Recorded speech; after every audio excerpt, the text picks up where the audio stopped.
Ming adlaw. Muna siya ang katapusan na Domingo sining bulan sa September. Ang pagsaulog natin sining panawagan sa Dios. Ining pagdawat natin sa pagkailoy sa Ginoo.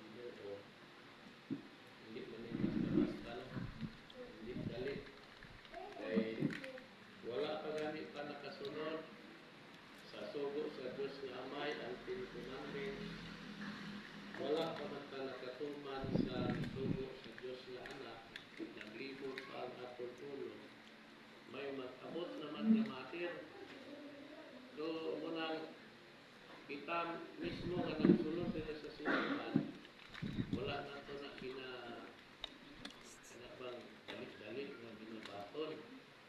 Pero kung aton dawaton, kag aton nga bang pinasingkasing nga kilalahon na may ara galing sa Diyos sa Iloy, simple lang gali.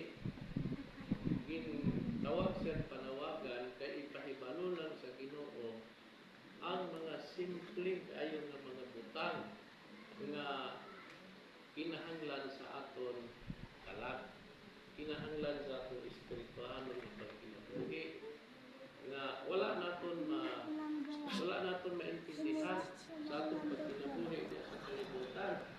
Kaya aton lang maintindihan ng kalabanan dira sa kalibutan amo ni mga anak, madako, mag-eskwela, maminyo, pagkaminyo, matigulang, patay, katulungan anak, no? Maningkamot sa sining kalibutan para ta nga makadawa-dawa, kung makadawa-dawa na, makakwarta, o kung makakwarta na, madato, naman sa pagkadato, wala tayong kuntintuhan, ara ang atong kinabuhi. Bisan anhon na to na siya kakuan bali-bali mo gani na tanawa mo na karon ang nahitabo sa aton mga politiko, no? Nakita naton sa itong nagligad mga Duterte ni sila karon mga mangkong na po anong ingon anak man sungod kay